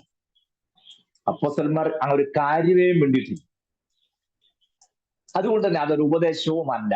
ശ്രദ്ധിക്കണം. ഉള്ളതെല്ലാം വിറ്റ് ദേവദാസന്മാരുടെ കാൽ കൊണ്ട് വെക്കുക എന്നുള്ളത് ഉപദേശമേ അല്ല. നിനക്കുള്ളതെല്ലാം വിറ്റ് ദരിദ്രന്മാർക്ക് കൊടുക്കണമെന്ന് പറഞ്ഞു, അതും ഉപദേശമല്ല. അറിഞ്ഞിരിക്കണം നിങ്ങൾ. അതിൽ ഉപദേശം ഉണ്ടോ പറഞ്ഞുകൊണ്ട് തർക്കിക്കാൻ വരുന്നവരോട് മിണ്ടാതിരുന്നുകൊണ്ടാണ്. പോട്ടെ, എന്റെ വിഷയം അതല്ലാത്തതുകൊണ്ട് ഞാൻ മടങ്ങി വരും. അവർക്കുണ്ടായിരുന്ന വസ്തുക്കൾ വിറ്റതിന്റെ ഭാര്യയും ഭർത്താവ് കൂടി ആലോചിച്ച് നമുക്ക് എന്തോ ചെയ്യണം. അല്ല, ഭർത്താവിന്റെ പേരേക്ക് നമ്മൾ കൊടുക്കാമെന്ന് പറഞ്ഞല്ലേ. അതുകൊണ്ട് കൊടുക്കാതിരുന്നാൽ അത് മോശമാവും. പീറ്റർ വാച്ച് ആണെങ്കിൽ മഹാ പ്രശ്നക്കാരനുമാണ്. അപ്പൊ അതുകൊണ്ട് നമ്മുടെ കുടുംബത്തെ കാര്യങ്ങൾ നടക്കണ്ടേ. ഭർത്താവിന്റെ പേരേക്കാന്ന് പറഞ്ഞ് നമ്മള് ബുദ്ധിയിൽ കുഞ്ഞുങ്ങളാകാൻ പറ്റുമോ? നമ്മള് പാമ്പിനെ പോലെ ബുദ്ധിയുള്ളവരും പ്രാവിനെ പോലെ നിർമ്മലരും ഒക്കെ ആകണ്ടേ. അതുകൊണ്ട് കൊടുക്കണം. നമുക്ക് അത്യാവശ്യം റേഷൻ മേടിക്കാനുള്ള വിശേഷ ബാക്കി കൊടുത്തേക്കാം. അതിനകത്ത് ഒരു തെറ്റ് ഞാൻ കാണുന്നില്ല. എന്ത് അതുകൊണ്ടാക്കുന്നത് പത്രോസിന്റെ കാലത്ത് കൊണ്ടുവച്ചു. ഞങ്ങൾ കൊണ്ടുവരുന്ന വസ്തുക്കൾ വിറ്റു ഇതേ കാലത്തിലിരിക്കും. പത്രോസ് ഒരു ചോദ്യം ചോദിച്ചു, അനന്യാസേ, ഇത്രയ്ക്കോ നിന്റെ നിലം വിറ്റത്? അവിടെ കുഴഞ്ഞ്, ഇത്രയ്ക്കാണോ നിന്റെ നിലം വിറ്റത്? അവൻ പറഞ്ഞു, അതെ, വിറ്റത് മുഴുവൻ കൊണ്ടുവച്ചിട്ടുണ്ടെന്ന്. അപ്പം പറഞ്ഞാൽ മതി, അല്ല, 50 ലക്ഷത്തിന് വിറ്റത്, ഞാനൊരു 30 ലക്ഷം കൊണ്ടുവന്നിട്ടുണ്ട്, ബാക്കി 20 ഞങ്ങൾ അക്കൗണ്ടിട്ട് ഞങ്ങൾ രണ്ടുപേരും മാത്രമേ ഉള്ളൂ, വേറെ ആരും ചിലവ് തരാനില്ലല്ലോ, കുടുംബത്തെ കാര്യം നടക്കണമല്ലോ എന്ന് മാത്രം പറഞ്ഞാൽ മതിയായിരുന്നു. പത്രോസ് പറയും, ഇത്രയും വേണ്ട, നിങ്ങൾക്ക് കുടുംബത്തെ കാര്യം നടക്കട്ടെ, ഇത്രയും തരാനുണ്ടോന്ന് പത്രോസ് ചോദിക്കൊള്ളായിരുന്നു. അവിടാണ് കുഴഞ്ഞു പോയത്. നമ്മൾ ഈ മേമ്പോട് ചേർത്ത് പകനകത്ത് അപകടം നമ്മൾ അറിയുന്നില്ല. സുഖിപ്പിക്കാൻ വേണ്ടിയൊക്കെ പറഞ്ഞതാണ്. അവൻ പറഞ്ഞു, അതെ, ഇത്രയ്ക്ക് തന്നെയാണ് വിറ്റത്. ഓ, ഞാൻ ബാക്കി പറയണം എന്താ സംഭവിച്ചതെന്ന്. ക്ഷണത്തിൽ പുറകോട്ട് വീണ് അവൻ അന്നേരം തട്ടി. ഞാൻ അത്ഭുതപ്പെട്ട കാര്യം അറിയാമോ? അന്യാസം മരിച്ചെന്നും അടക്കം കഴിഞ്ഞു എന്നുള്ളത് ഭാര്യ പോലും അറിഞ്ഞില്ല. അതാ രസം. നിങ്ങളൊന്ന് ആലോചിച്ച് നോക്കി. വേറൊരു കാര്യമുണ്ട്, മരണം നടന്നാൽ ശരീരത്തിന്റെ ചൂട് മാറുമ്പോൾ അടക്കുന്ന രീതി ഉള്ളത് കൊണ്ടാണ് അങ്ങനെ സംഭവിച്ചത്. പോട്ടെ, അതിന്റെ സ്ഥലത്ത് എന്നാലും കുറഞ്ഞ പക്ഷം ഭാര്യ നദിക്കുകയും ചെയ്യണ്ടേ. കുറെ കഴിഞ്ഞപ്പോൾ സഫീറയും വന്നു, അവളും കൊണ്ടുവരിക. ദൈവത്തിന് ഞങ്ങൾ രണ്ട് കുടുംബമായിട്ട് എടുത്ത ഉടമ്പടി തീരുമാനമാണ്, അതുകൊണ്ട് അച്ഛൻ മാത്രമല്ല എന്റെ വീതം ഉണ്ടെന്ന്. ആഹാ, ആട്ടെ, കർത്താവിന്റെ പേരിക്കല്ലേ കൊണ്ടുവരാൻ പറഞ്ഞു പത്രോസ്. അവിടെ ഇതേ ചോദ്യത്തിനെ ചോദിച്ചു. അതെങ്ങനെ തന്നെയാണ്. പത്രോസ് ഒരു ചോദ്യം ചോദിച്ചു, പരിശുദ്ധാത്മാവോട് വ്യാജം കാണിപ്പാൻ നിങ്ങൾ തമ്മിൽ ഒത്തതെങ്ങനെ, അല്ലെങ്കിൽ എന്ത്, അല്ലെങ്കിൽ അതിനെങ്ങനെ നിങ്ങൾക്ക് ധൈര്യം ഉണ്ടായി? നിങ്ങൾ എന്നെ ശ്രദ്ധിക്കണേ, it is very very important. ഞാൻ ഒരു കാര്യം തീർത്ത് പറയാം. ഇവർ രണ്ടുപേരും തുറന്ന മനസ്സിലാവും, ഉള്ളതുപോലെ പറഞ്ഞ് നിങ്ങൾക്ക് വല്ല കുഴപ്പമുണ്ടാവുമായിരുന്നു. പറഞ്ഞത് പത്രോസിനോടാണെങ്കിലും പത്രോസ് തിരിച്ചു പറഞ്ഞു, നിങ്ങൾ എന്നോടല്ലത് പറഞ്ഞത്, പരിശുദ്ധാത്മാവിനോട് വ്യാജം കാണിച്ചു. അവിടെ പ്രശ്നം. ദയവായി ഞാൻ നിങ്ങളോട് പറയട്ടെ, നിങ്ങൾക്ക് കിട്ടുന്ന ഭൗതിക നന്മ എത്രയാണേലും അത് എത്ര കൃത്യമായി നിങ്ങൾക്കറിയാം. അതിനനുസരിച്ച് കൊടുക്കാൻ പറ്റുന്നില്ലെന്നിരിക്കട്ടെ, അങ്ങനെ പാടില്ല. ഞാൻ അവിടെ കൺസെഷൻ നൽകുക, പറ്റുന്നില്ല. നിങ്ങൾക്ക് ദൈവത്തോട് കാര്യം പറയാം, കർത്താവേ, അങ്ങ് തന്നത് ഇത്ര എന്റെ പക്കലുണ്ട്, ഇതാണ് അങ്ങ് എനിക്ക് തന്ന ഭൗതിക നന്മ, ഇത്രയാണ് ഞാൻ തരേണ്ടത്. നിങ്ങൾ ഇന്ന കാര്യങ്ങൾക്ക് വേണ്ടി ഞാനിത് നിനക്ക് സഹായത്തിലിരിക്കുന്നു പറഞ്ഞുതരാൻ പാടില്ല. വേറെ ആരും കേട്ടാൽ പറയും, രാജിപ്പാസ് നല്ല കാര്യമാണ് ഇത് പറഞ്ഞു കൊടുക്കുന്നത്. ഞാനതല്ല ഉദ്ദേശിച്ചത്രയേ ഉള്ളൂ. അങ്ങനെയാണെങ്കിൽ പോലും നിങ്ങൾ പരിശുദ്ധാത്മാവോട് വ്യാജം കാണിക്കരുത് എന്ന് ഞാൻ പറഞ്ഞു തോന്നുന്നു. അല്ല, ഞാനീ പറയുന്നത് പോലെ 100 രൂപ കൊടുക്കുന്നിടത്ത് 50 കൊടുക്കുന്നുള്ളൂ. കർത്താവേ, 50 ഞാനിത് മാറ്റിയിരിക്കുന്നത് കൊണ്ട് നീ ക്ഷമിക്കണം എന്ന് പറഞ്ഞ് പ്രാർത്ഥിച്ച് നേരെ ഇപ്പൊ കൊള്ളാനുള്ള ഒരു ലൈസൻസ് ഞാൻ തരികയല്ല. പക്ഷെ തുറന്ന മനസ്സോടെ വേണം നിങ്ങൾ ചെയ്യുന്നത്. നിങ്ങളുടെ സഭ ശുശ്രൂഷകനോ നിങ്ങൾ കൊടുക്കുന്ന ദൈവസഭയ്ക്കോ ഒക്കെ ആയിരിക്കും, പക്ഷെ വ്യാജം കാണിക്കുന്ന പരിശുദ്ധാത്മാവിന് വിരോധമായി. ഇതിന്റെ അപകടം എന്നറിയാമോ? എന്നിട്ട് ആ ദൈവത്തോട് നിങ്ങൾ പ്രാർത്ഥിക്കുക, സ്ഥിതി വ്യത്യാസം വരുത്തണേ, എന്റെ കുഞ്ഞിന് വേണ്ടി വഴി തുറക്കണേ, എന്റെ പ്രൊമോഷൻ തരണേ, സ്തോത്രം, എന്റെ കൂടെ വാ. നിങ്ങൾ ആർക്കെതിരെയാണോ നിങ്ങൾ വ്യാജം കാണിച്ചത്, ആ വ്യാജം കാണിച്ച വ്യക്തിയോട് വീണ്ടും ഞാൻ കാര്യം പറഞ്ഞുകൊണ്ട് ചെന്നാൽ എങ്ങനെയായിരിക്കും റിയാക്ഷൻ ഉണ്ടാവുക? നിങ്ങൾ പറ. എന്റെ സ്ഥിതി മാറാത്തത്, എന്റെ മുടങ്ങിയ നന്മ കിട്ടാത്തത്, നിങ്ങൾക്ക് അർഹതപ്പെട്ടതും ന്യായമായി ലഭിക്കേണ്ടതും കൈവരാത്തതിന്റെ കാര്യം എന്താ? എന്താ നിങ്ങളുടെ ഞെരുക്കം മാറാത്തത്? എന്താ ദൈവം നിങ്ങളെ വിശാലയ്ക്ക് കൊണ്ടുവരാത്തത്? ആരോടാണോ വ്യാജം കാണിച്ചത് ആ വ്യക്തി വേണം ബാക്കി നിങ്ങൾക്ക് കാര്യം ചെയ്തു തരാൻ. ചിന്തിച്ചായിരുന്നോ? അദ്ദേഹത്തിന് മുമ്പാകെ കബളിപ്പിക്കലും നാടൻ ഭാഷ പറഞ്ഞാൽ ഉടായ്പും കാണിച്ചേച്ച് അദ്ദേഹം വ്യാപരിക്കണം, ബന്ധന അഴിച്ചു മാറ്റണം, പുതുവഴിയെ തുറക്കണമേ, വ്യാപരിക്കട്ടെ വ്യാപരിക്കട്ടെ എന്ന് പറഞ്ഞാൽ ഒരു വ്യാപാരം നടക്കുകയല്ല. കാരണം ഇവൻ ഇന്റർനാഷണൽ എന്താ പറയാ വ്യാജം കാണിച്ച ശരിക്കും ആർക്കറിയാം? സ്തോത്രം.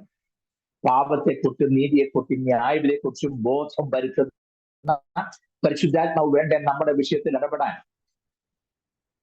നിങ്ങൾ ഇവിടുത്തെ അപകടം നന്നായിട്ട് അറിയണം. പിതാവായ ദൈവമോ പുത്രനായ ദൈവമോ, അതിലുപരി ഇപ്പോൾ നമ്മോടൊപ്പമുള്ളത് പരിശുദ്ധാത്മാവാം ദൈവമാണ്. റൈറ്റ് അല്ലേ? ഇപ്പോൾ നമ്മെ വഴി നടത്തുന്നത്, നമ്മളെ ഉപദേശിക്കുന്നത്, കാര്യങ്ങൾ നടത്തി തരുന്നത് എല്ലാം ആരാണ്?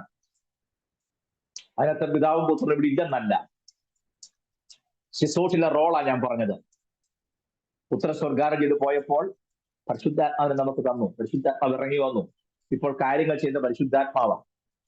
ആ പരിശുദ്ധാത്മാവിന് വിരോധമായി വ്യാജം പറയുകയോ ചെയ്യുകയോ അരുത്. മനസ്സിലാവുന്നുണ്ടോ? നിങ്ങൾക്ക് ലഭിക്കുന്ന നന്മ സംബന്ധിച്ച് പരിശുദ്ധാത്മാവിന് നന്നായിട്ട് അറിയാം. ശരിയല്ലേ? നിങ്ങൾക്ക് ലഭിക്കുന്ന ശമ്പളം എത്രയാണ് പരിശുദ്ധാത്മാവിന് നന്നായിട്ട് അറിയാം. നിങ്ങളുടെ ഏണിങ്സ് എന്തുമാത്രം ഉണ്ടെന്ന് പരിശുദ്ധാത്മാവ് നന്നായിട്ട് അറിയാം. നിങ്ങളുടെ ബാങ്ക് ബാലൻസ് എത്രയാണെന്ന് പരിശുദ്ധാത്മാവ് നന്നായിട്ട് അറിയാം. No wrong at all. അതിനകത്ത് ഒരു തെറ്റുമില്ല. അങ്ങനെ തന്നെ വേണം, കരുതൽ വേണം, സൂക്ഷിക്കണം, അങ്ങനെ തന്നെ വേണം. പക്ഷേ ദൈവത്തിന്റെ കാര്യം അവതരിപ്പിക്കുന്ന വ്യാജത്തോടെ യാതൊരു അവിടെ പ്രശ്നം. മനസ്സിലായോ ഞാൻ പറഞ്ഞത്? ക്ലിയർ ആകുന്നുണ്ടോ ഞാൻ പറയുന്നത്? നിങ്ങൾ വിചാരിക്കട ഈ പുള്ളി എന്നാ പറഞ്ഞ് യാക്കോബിന്റെയും ഇസ്ഹാക്കിന്റെയും അബ്രഹാമിന്റെയും കാര്യം എന്ന് പറഞ്ഞിട്ട് പുള്ളി വളഞ്ഞു കയറി അനന്യാസ സഹകരക്കാത്തൂടെ പുള്ളി ശമ്പളത്തെ വന്ന് നിൽക്കുകയാണോ ചിന്തിക്കരുത്. നോ. എനിക്ക് കാര്യം പറഞ്ഞിട്ടുണ്ടെങ്കിൽ വളയേണ്ട കാര്യം ഞാൻ നേരിട്ട് തന്നെ പറഞ്ഞോളാം. എനിക്ക് വളയുന്നത് ഇഷ്ടമല്ല. ഞാൻ ഇപ്പോൾ പറയുന്നത് ഈ വിഷയത്തിൽ നിങ്ങൾക്കുണ്ടാകേണ്ട ഭയഭക്തിയും അതിലൂടെ നിങ്ങൾ പ്രാപിക്കേണ്ട നന്മയും മാത്രമേ ഞാൻ ഉദ്ദേശിച്ചുള്ളൂ. വേറെ ഒന്നും നിങ്ങൾ തെറ്റായി ചിന്തിക്കരുത്. കാരണം ഇത് പറയുമ്പോഴും എനിക്ക് ബോധ്യമുണ്ട് പരിശുദ്ധാത്മാവാണ് ഇതിന്റെ മുഴുവൻ കൺട്രോൾ. മനസ്സിലാകുന്നുണ്ടോ? അതുകൊണ്ട് ഒരു നിയമത്തിൽ നമ്മൾ ഈ ഒറ്റ സംഭവം മതി എല്ലാ മേഖലയിലും നമുക്ക് കാര്യങ്ങൾ ബോധ്യമാണ്. എന്ന് പറഞ്ഞാൽ ആത്മീയവിഷയത്തിൽ മാത്രമല്ല, ഭൗതികമായ വിഷയത്തിലും ദൈവത്തെ ഭയപ്പെടുന്നതിലും ദൈവത്തിന് കീഴ്പ്പെടുന്നതിലും പരിശുദ്ധാത്മാവിനെ നിയന്ത്രിച്ച് കാര്യങ്ങൾ ചെയ്യുന്നതിലും നാം ശ്രദ്ധാലുക്കളായിരിക്കണം. ഒരു നയാ പൈസ ആവശ്യമില്ലാതെ വേസ്റ്റ് ചെയ്യരുത്. ദൈവം എന്ന നന്മയല്ലേ? യെസ്. ദൈവനാമ മഹത്വത്തിന് വേണ്ടി പ്രയോജനപ്പെടണം എന്ന് കരുതുന്നത് വേസ്റ്റ് ആക്കി കളയണമെന്നല്ല. No, don't do that. എല്ലാ വിവേകത്തോടെ അതിനെ സ്റ്റുവാർഷിപ്പ് എന്നുള്ള സബ്ജക്ട് പഠിക്കണം, കാര്യവിചാരകത്വം. അവിടെയൊക്കെ how to utilise our financial earnings, നമ്മുടെ സാമ്പത്തിക സമ്പാദ്യങ്ങൾ നമ്മൾ എങ്ങനെയാണ് പ്രയോജനപ്പെടുത്തുന്നതൊക്കെ ആ ഭാഗം വേദോസ്തലൊക്കെ നന്നായിട്ട് പറയുന്നുണ്ടെന്നേ. നമുക്ക് വായിച്ചപ്പെടുന്ന പിടികിട്ടാത്തതിന്റെ ആറ് കുഴപ്പമാണ്. സ്തോത്രം. ഞാൻ മടങ്ങി വരുന്നു. ഇത്രയും ഞാൻ ഉദ്ദേശിച്ചുള്ളൂ. നിർഭയ സ്വൈരം എന്ന് പറയുമ്പോൾ ഒന്നിനെ കുറിച്ചും ഒരു ഭയമില്ലാതെ, ഞാൻ തീർത്ത് പറയാം, ഭവനത്തിൽ ദൈവഭയം നമുക്ക് നന്നായിട്ടുണ്ടാകണം. വ്യക്തിപരമായ ജീവിതത്തിൽ നമുക്ക് ദൈവഭയം ഉണ്ടായിരിക്കണം. സഭാ ജീവിതത്തിൽ നമുക്ക് ദൈവഭയം ഉണ്ടായിരിക്കണം. നിങ്ങൾ ആ യഹസ്കേൽ 16-49 വാക്യം ഒന്നുകൂടെ വായിക്കാമോ? Ezekiel chapter 16 verse 49.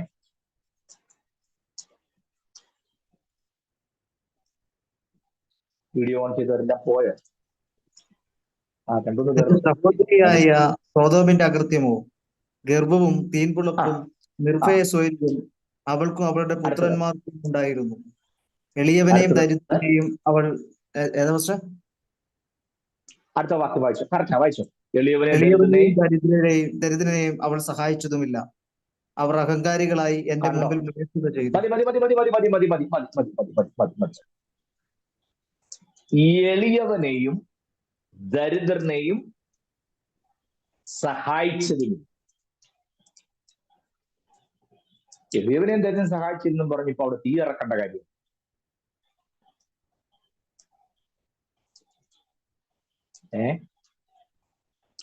അയ്യോ, ഇത്രമാത്രം വലിയ പാപമാണോ?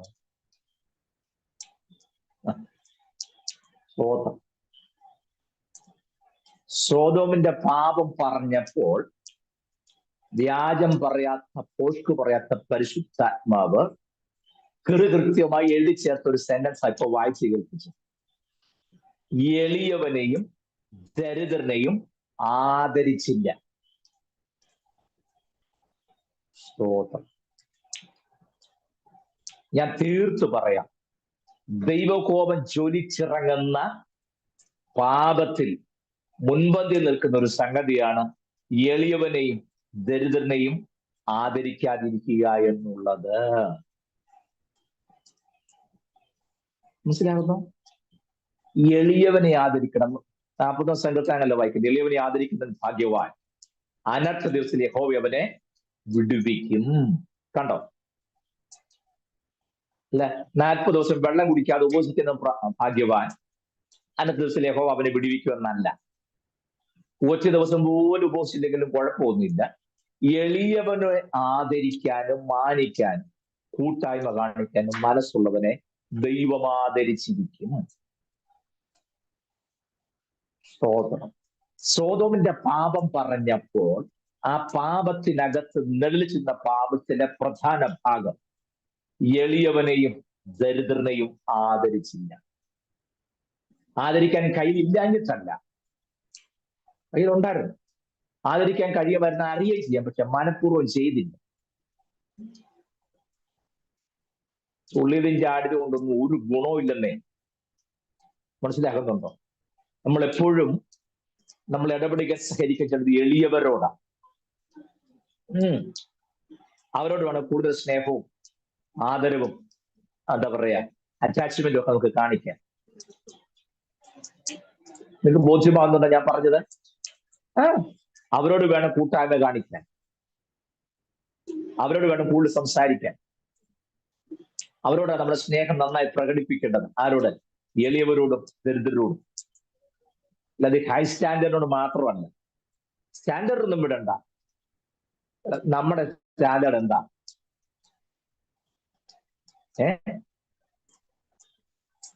നമ്മുടെ സ്റ്റാൻഡേർഡ് ഏതാണെന്ന് ഞാൻ ചോദിച്ചു.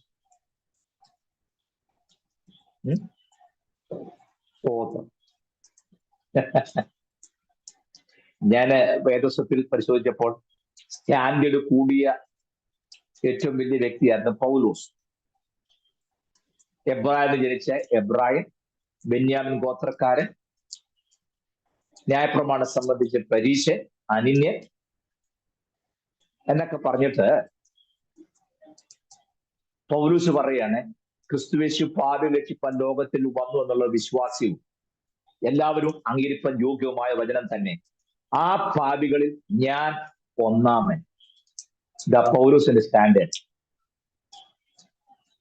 തിമോഥെയോസിന്റെ ലേഖനം എഴുതുമ്പോൾ പറയുക, ക്രിസ്തുവേശു പാപി രക്ഷിപ്പാൻ ലോകത്തിൽ വന്നു എന്നുള്ള വിശ്വാസ്യവും എല്ലാവരും അംഗീകരിപ്പാൻ യോഗ്യവുമായ വചനം തന്നെ എന്ന് പറഞ്ഞിട്ട് പറയാണ്, ആ പാപികളിൽ ഞാൻ ഒന്നാമൻ. ഇതാ നമ്മുടെ പൗലോസിന്റെ സ്റ്റാൻഡേർഡ്. അതാ. ഇത് നമ്മൾ പിന്നെ അതിനേക്കാൾ വലിയ സ്റ്റാൻഡേർഡ് ആൾക്കാരൊക്കെ ആയതുകൊണ്ട് ഓക്കെ, കുഴപ്പമൊന്നും. പൗലോസ് തന്റെ സ്റ്റാൻഡേർഡ് പറഞ്ഞു, ആ പാപികളിൽ ഞാൻ ഒന്നാണ്. പൗലോസിന്റെ പേഴ്സണൽ ക്യാരക്ടർ ഒന്ന് പഠിച്ചു നോക്കണം. യഹൂദനെ പോലെ, ജാതിയിലൊട്ടുന്ന അവനെ പോലെയൊക്കെ ആയി തീർന്ന് കഷ്ടം സഹിച്ച്, ബുദ്ധിമുട്ട് സഹിച്ച്, അവർ കൊടുക്കുന്ന വെള്ളവും അവർ കൊടുക്കുന്ന ആഹാരത്തെ കഴിച്ച്. അങ്ങനെ തന്നെ വേണം. പാവപ്പെട്ടവരുടെ വീട്ടിൽ ചെന്നാൽ അവർ തരുന്ന ആഹാരം നല്ല മനസ്സോടെ കഴിക്കണം, ഒരു വയറ് നിറച്ച് കഴിക്കണം. നമ്മൾ വീട്ടിലുണ്ടാക്കുന്നവരുടെ വീറും പുറത്തുനിന്ന് കാണുകയില്ലായിരിക്കാം, അത്ര സ്റ്റൈലും കാണുകയില്ലായിരിക്കും. പക്ഷേ ദൈവനാമത്തിൽ കഴിക്കുമ്പോഴാണ് നമ്മൾ അവരെ ആദരിക്കുന്നു, സ്വീകരിക്കുന്നു, ഉൾക്കൊള്ളുന്നു എന്ന് മനസ്സിലാകുന്നു. നമ്മൾ അറിയേ ഞങ്ങൾ ഇത്രയും കഷ്ടപ്പെടാം.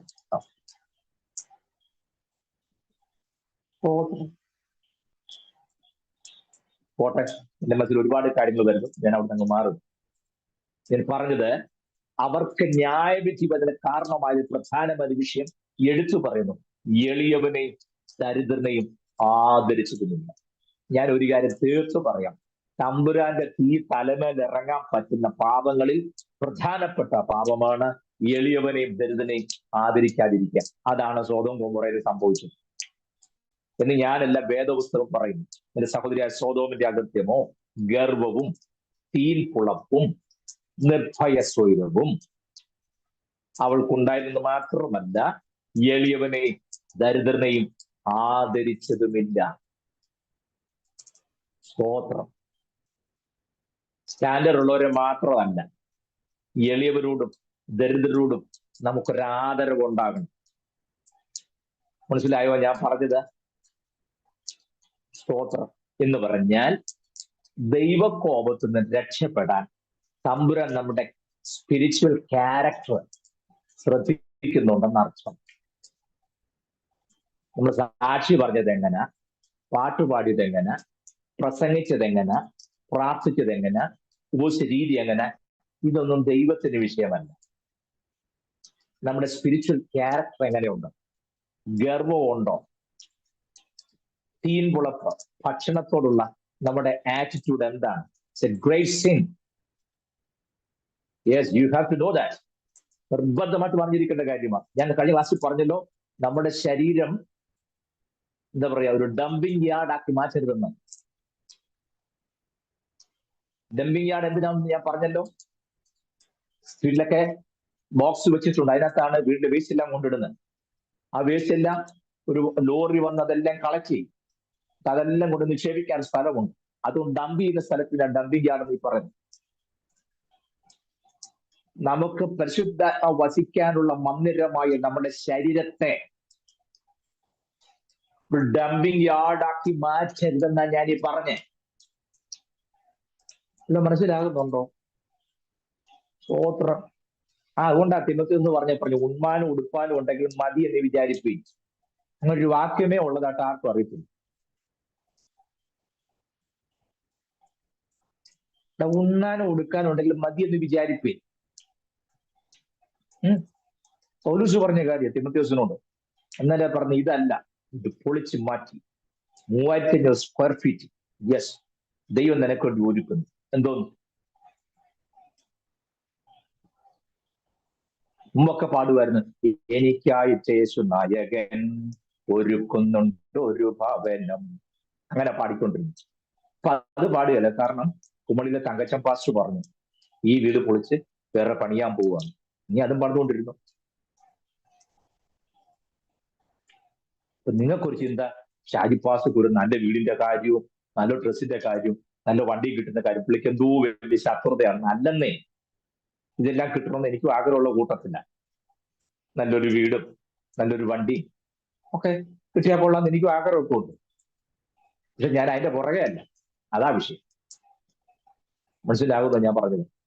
തമ്പുരാൻ നോക്കുന്നത് ഉള്ളതിനകത്ത് സംതൃപ്തമാകുമോ എന്നുള്ളത്.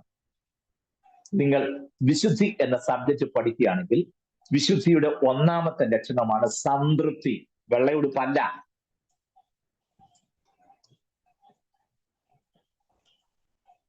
വിശുദ്ധനാണെങ്കിൽ അവന്റെ ഒന്നാമത്തെ ലക്ഷണമാണ് സംതൃപ്തി. ഉള്ളതിനകത്ത് അവൻ സംതൃപ്തി.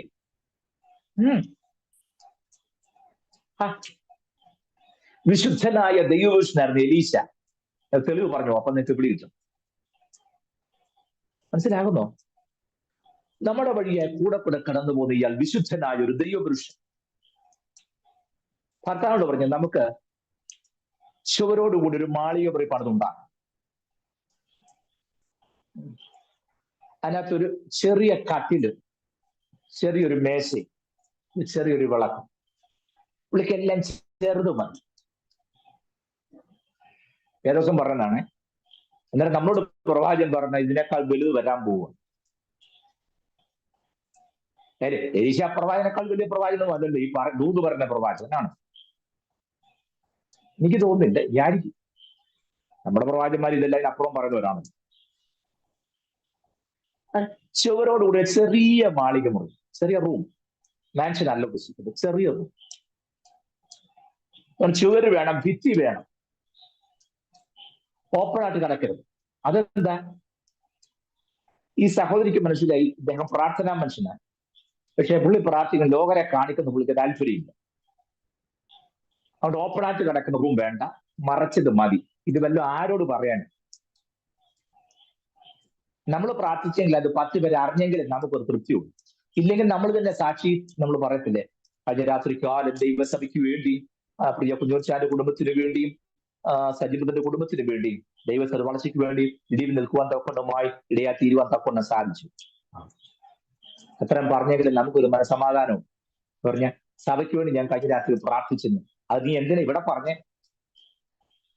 എന്ന് പറഞ്ഞാൽ ഞാൻ രാത്രി കുറെ നേരം മുട്ടാൻ നിന്നുള്ള എല്ലാവരും ഒന്ന് അറിയണ്ടേ? കർത്താവ് പറഞ്ഞ രഹസ്യത്തിൽ കാണുന്ന പിതാവിനോട് പ്രാർത്ഥിക്കാൻ. അത് പ്രാർത്ഥ്യ രഹസ്യത്തിലാണെങ്കിലും അത് പരസ്യമായിട്ട് പറഞ്ഞാലേ നമുക്കൊരു തൃപ്തിയുള്ളൂ.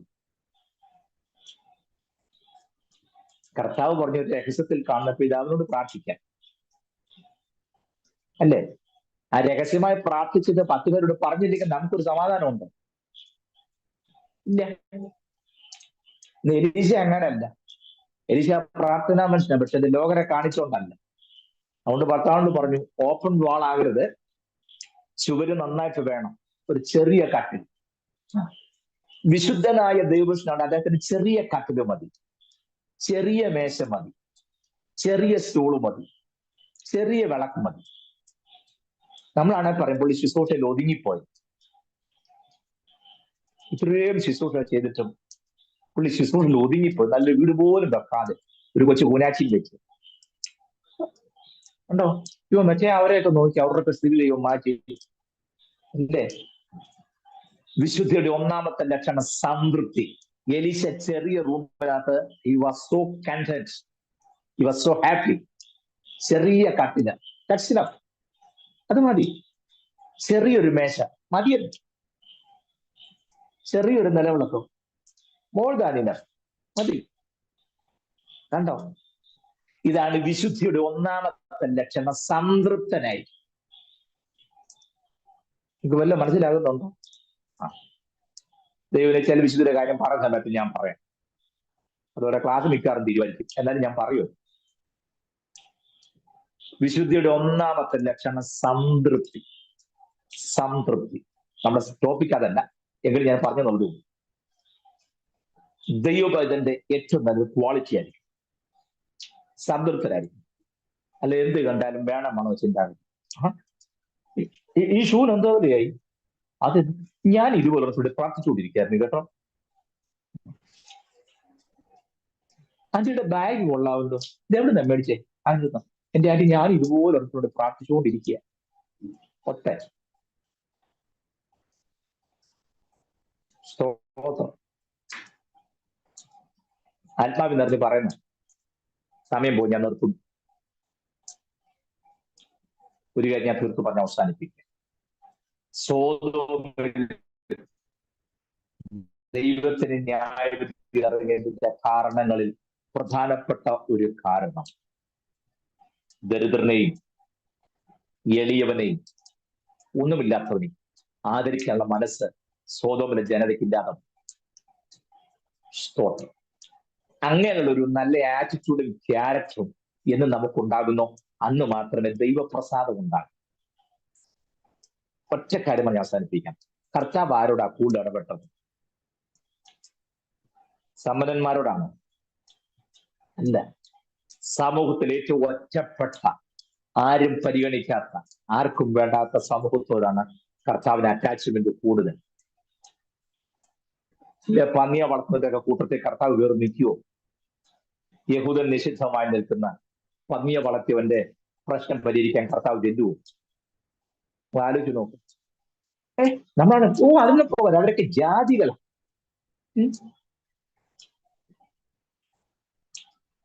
അവരൊക്കെ ജാതികൾ. എളിയവനെ ആദരിക്കുക, ദരിദ്രനെ ആദരിക്കുക, നമ്മാരാവോളം ചെയ്യുവാൻ നമുക്ക് മനസ്സും താല്പര്യവും ഉണ്ടാകും. ആവശ്യത്തിലിരിക്കുന്നവര്, കഷ്ടത്തിലിരിക്കുന്നവര് നിങ്ങൾ ഓർക്കണം. യെസ്, ഇല്ലെങ്കിൽ ദൈവകോപം ഇറങ്ങുന്നത് ഞാൻ പറഞ്ഞ് വഴക്കം കൊണ്ടുവരരുത്. പുസ്തകത്തിൽ എഴുതി ഞാൻ ചൂണ്ടിക്കാണിച്ചെന്ന് മാത്രമേ ഉള്ളൂ. സംശയം വല്ലവരും ഉണ്ടെങ്കിൽ യഹസ്കേലിനെ വിളിച്ച് ചോദിച്ച് നിങ്ങളുടെ പ്രശ്നം പരിഹരിച്ചോണം. എന്റെ നേരെ ബഹളം കൊണ്ട് വന്നേക്കുന്നത്. യഹസ്കേൽ പറഞ്ഞ കാര്യം ഇന്നുപോലെ ഞാൻ ചൂണ്ടിക്കാണിച്ചതേ ഉള്ളൂ. ഇതിന്റെ പേര് വഴക്കം കൊണ്ട് നിങ്ങൾ എന്റെ പേരെ വരരുത്. സ്തോത്രം. സോദോമിൽ തീയിറങ്ങേണ്ട കാര്യം ഞാനല്ല, യഹസ്കേല പറഞ്ഞത്. അദ്ദേഹത്തിന്റെ ഫോൺ നമ്പർ ഉണ്ടെങ്കിൽ വാട്സപ്പിലോ അല്ലെങ്കിൽ നേരിട്ടോ വിളിച്ച് ചോദിച്ച് അക്കാര്യത്തിന് ക്ലാരിഫിക്കേഷൻ വരുത്തുക. എന്നെ വെറുതെ വിടുക. ഞാൻ പറഞ്ഞത് നമ്മുടെ ക്യാരക്ടർ ദൈവം വളരെ കീൻ അറ്റൻഷനോടെ ശ്രദ്ധിക്കുന്നു. നമ്മൾ സംതൃപ്തരാണോ? ഗർവം നമുക്കുണ്ടോ? തീൻകുളപ്പുണ്ടോ? നിർഭയസ്വരം ബഹുമാനിക്കേണ്ടവരെ ബഹുമാനിക്കുകയും ആദരിക്കേണ്ടവരെ ആദരിക്കുകയും ഭയഭക്തിയോടെ കാണേണ്ടവരെ ആ നില കാണുകയൊക്കെ ചെയ്യുന്നുണ്ടോ എന്ന് പരിശുദ്ധാത്മാവ് നോക്കുക. സ്തോത്രം. അങ്ങനെയുള്ളവരെ ദൈവം ഉപയോഗിക്കുന്നു. എന്റെ വാക്കുകൂടെ അവസാനിപ്പിക്കട്ടെ. വിശ്വാസത്തിന്റെ യാത്രയിൽ നമ്മൾ എങ്ങനെ യാത്ര ചെയ്ത് പോവുക എന്നുള്ളതല്ല. ഈ യാത്രയിൽ നമുക്ക് ഗർവം ഉണ്ടാകാൻ പാടില്ല, തീൻകുളപ്പ് ഉണ്ടാകാൻ പാടില്ല. നിർഭയസ്വരം എങ്ങനെ എവിടെയും ഏതും ആകാം. നോ, പറ്റുകയില്ല. സ്തോത്രം. എങ്ങനെ പോകാൻ ഒക്കുകയല്ലെന്നേ. പ്രമാണം അനുസരിച്ച് പോകാൻ പറ്റും. മേഘത്തിന്റെ കീഴിലുള്ള റൂൾസ് എല്ലാം പാലിച്ച് പോകാൻ പറ്റും. അങ്ങനെയുള്ളവർക്ക് കനാൻ ദേശത്ത് കയറാൻ നിങ്ങൾക്ക് വല്ല മനസ്സിലാകുന്നുണ്ടെന്ന് ഞാൻ പറഞ്ഞത്. അനുസപ്രകാരം പോകുന്നവർക്കൊന്നും അക്കരെ നാട്ടിൽ കയറാനൊക്കത്തില്ല. അത് പോകണം എന്നുണ്ടെങ്കിൽ ആ പറഞ്ഞ ലോയും കര അനുസരിച്ച് പോയതിലേ ഒക്കൂ. ഒപ്പം എളിയവനെയും ദരിദ്രനെയും ആദരിക്കണം നല്ല മനസ്സുണ്ടാകും. അങ്ങനെയുള്ള ഉത്തമ കൃഷി നയിപ്പാം ദൈവം കൃപ നൽകട്ടെ എന്ന് പ്രാർത്ഥിച്ച് എന്റെ വാക്കുകൾക്ക് വിരാമം കുറിക്കുന്നു. ഒരിക്കൽ കൂടെ മോളിപ്പോൾ ഉറങ്ങുകയാണ്. നിങ്ങൾ മോക്ക് വേണ്ടിയും കൂടെ പ്രാർത്ഥിക്കണം എന്ന് അപേക്ഷിച്ചുകൊണ്ട് ഞാൻ എന്റെ വാക്കുകൾക്ക് വിരാമം കുറിക്കുന്നു. കണ്ണടയ്ക്കാം. ദൈവസന്നിധിയിൽ കേട്ട ദൂതിനുമ്പാകെ നമ്മെ തന്നെ സമർപ്പിച്ച് നമുക്കെല്ലാവർക്കും ചേർത്ത് പ്രാർത്ഥിക്കാം.